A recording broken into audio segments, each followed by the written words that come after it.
Ayun,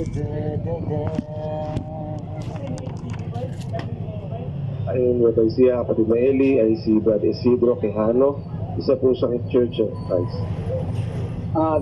Salamat po at may nagkakataon na tayo po ay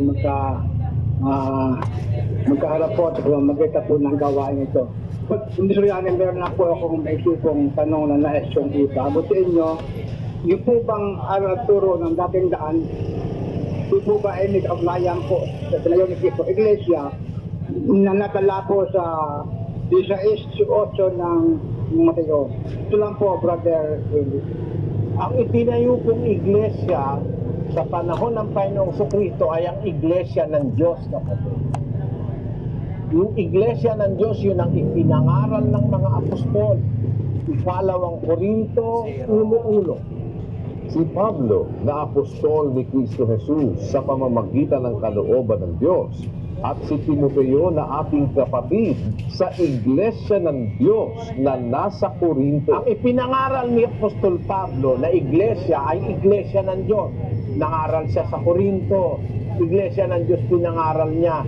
Nangaral siya sa mga taga-Tesalonica, iglesia ng Diyos ang pinangaral niya. Basahin natin ang 1:4 ng Tesalonica.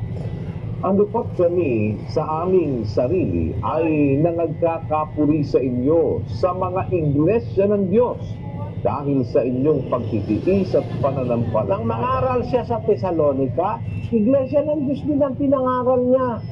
Kaya ang iglesia po na itinayo ng Panginoon Kristo ng unang siglo ay ang iglesia ng Diyos. Yun po ang itinuro ng mga apostol. Yun po ang katotohanan ng iglesia ng Diyos. 1 Timoteo 3:15.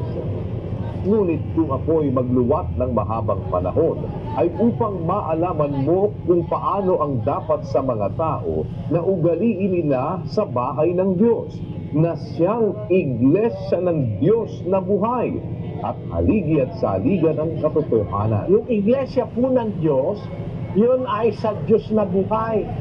Yung iglesia ng Diyos ang haligi at saligan ng katotohanan. Yun po ang katotohanan. Yun ang nasa Biblia. Hindi po ang alinmang iglesyang itinayo ng tao. Yun po ang aming ipinangangaral sa aming programa, na ang pamagat ng aming programa sa telebisyon at sa radyo ay ang dating daan. Yun pong dating daan, pamagat po ng programa yon. Hindi yun ang iglesia namin. Yun ang dating daan, ang pamagat ng programa. Ang iglesyang aming ipinangangaral, yung nababasa sa Biblia, yung iglesia ng Diyos na nasa Biblia. Yun po ang sagot ko, kapatid, sa tanong mo. Salamat po, Brother Willie. Salamat po sa mga taga-Nueva Ecija. Ito po natin ang ating programa, itanong mo kay Soriano sa Si kapatid na Lauro Cervalios, under indoctrination po. Magandang gabi po, Brother Soriano. Tinatatanong lang po kasi sa akin ng Seventh Day Adventist. Ano daw po relihiyon ng Panginoon Diyos sa po ng Panginoon sa Kristo? Anong relihiyon ng Panginoon Diyos? Yung tanong na yun, tanong ng tanga yun.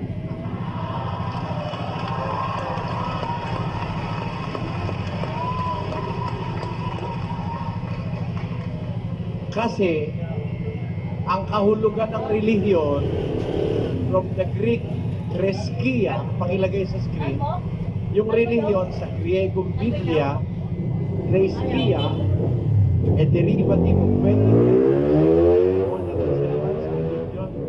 worshiping. Ang relihiyon, pagsamba. Tatanong sa akin kung anong relihiyon ng Diyos, ibig ko sabihin ng Diyos, sasamba. Siya nga ang sasambahin ba't naman sasamba pa siya? Yun ang sagot, kapatid. Yun ang sagot. Sabihin mo, uli-uli, sabihin mo dun sa kaibigan mo Seventh-day Adventist. Kung magtatanong siya, yung tamang tanong, yung legal na tanong. Illegal yung tanong masasambahin mo pa ba ang Diyos? Siya na nga ang sinasamba.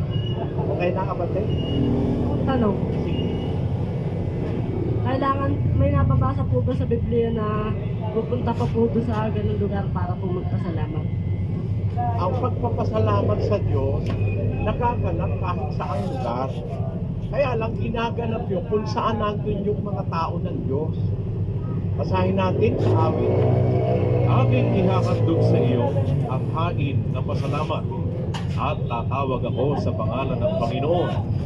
Aking tutuparin ang mga panata ko sa Panginoon, oo, sa harapan ng buo niyang bayan. Kaya, yung pagpapasalamat na hain sa Diyos, yung handog na pasalamat, ginaganap yun sa harap ng bayan ng Diyos. So kung saan sila nagkakatipon, doon ka pupunta. Kasi ang sabi ni Haring David, aking tutuparin ang panata ko sa Panginoon sa harap ng buo niyang bayan. Bawa dito sa lima, may bayan ng Diyos. Pag nagpasalamat sila, mag-iipon-ipon sila. Bayan ang nagpapasalamat. Sa ikalawang Kronika 7:14. Kung ang aking bayan na tinatawag sa pamamagitan ng aking pangalan ay magpakumbaba at dumalangin at hanapin ang aking bukha at talikuran ang kanilang masamang mga lakad, akin ngang didinggin sa langit at ipatatawad ko ang kanilang kasalanan at pagagalingin ko ang kanilang lupain. Bayan magpapakumbaba, sama-sama sila, dadalangin. Halimbawa, tayo, ngayon, di ba kanina nanalangin tayo? Suppose na tayo yung bayan ng Diyos. Gagawin mo yung pagpapasalamat. Pupurihin mo siya sa harapan ng tao na sumasampalataya. Ganun ang pasalamat. Kaya kailangan pumunta ka. Kung saan sila nagkakatipon. Bawat sa Lipa, o kaya sa Batangas, pwede ka pumunta. Kung asan sila, yun ang sagot. Ano po, brother? Sige. Brother Eli, bakit po iba-iba ang relihiyon? Kasi minsan nalilito ako, hindi ko na alam kung ano yung tama eh. May ganito, may ganyan, or may Christian naman, pero iba rin yung sekta ba tawag doon, or denomination. Minsan nalilito na ako, hindi ko na alam baka nasa mali ba ako, nasa tama ba ako, pero paki-explain nga, sige nga. Sige. Explain natin sa kanya. Salamat sa iyo, Alessandra. No? Sa tanong mo, nalilito ka. Maraming relihiyon. Dapat alam mo yung reason bakit dumami ang relihiyon. That is the first and foremost thing that you have to know. Bakit dumami ang relihiyon? Ang sabi sa Biblia, sa ikalawang Korinto 2:17, sapagkat hindi kami gaya ng karamihan na kinakalakal ang salita ng Diyos, kundi sa pagtatapat at gaya ng mula sa Diyos. Sa harapan ng Diyos ay nagsasalita kami para kay Kristo. yun pala. Kaya pala dumami. Sabi ng apostol na si Pablo, hindi kami gaya ng karamihan na kinakalakal ang salita ng Diyos. Marami pala nininegosyo ang relihiyon. Kaya dumami ang relihiyon. Marami pala nangangalakal ng salita ng Diyos. Kaya titignan mo, kapatid, ang relihiyon. Nangunguwarta ba? Nagpapatera ba sa tao? Namemera ba? Sigurado, hindi sa Diyos yan, di totoo yan. Kasi ang tunay na relihiyon, ang aral hindi ibinebenta.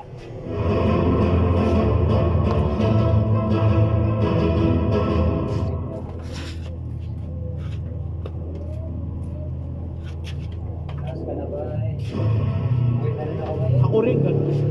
Nung bata ako pa rin, ayoko ng gulo. Nung ako'y tumanda, ayoko ng away. Hindi ako nakikipag-away o hindi ako nakikipag-usap sa mga umpok-umpok. Dahil yung mga pinag-uusapang kayabangan, ayoko yun. Mas gusto ko pang magbasa, mag-aral, kaysa makipagkwentuhan doon sa mga kababata ko. Yun ang naranasan kong pagkabata. Pero ang isang ayoko yung may kokontrahin ako o may aawayin ako o kaya hindi ko sasang-ayon. Ayoko nun.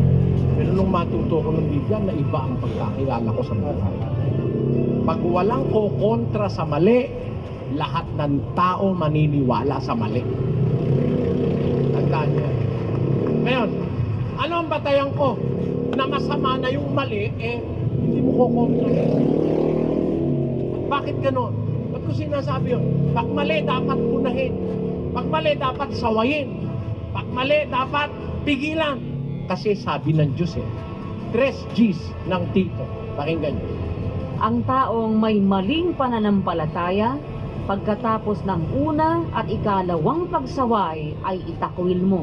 Ipinapasaway ba yung mali? Sabi nga ng Diyos, pag mali ang pananampalataya ng tao, sinaway mo ng una, sinaway mo ng ikalawa, itakwil mo na. Biyaan mo na siya. Ayaw niya ng tama, gusto niya mali. Pero ipinapasaway ng Diyos. Sawayin mo. Paano sasawayin? 1:13 ng Tito. Ang patotoong ito ay tunay, dahil dito'y sawayin mong maikabagsikan sila upang magpakagaling sa pananampalataya. Ano? Ito ba haka-haka ko, kapatid? Gusto ng Diyos ito.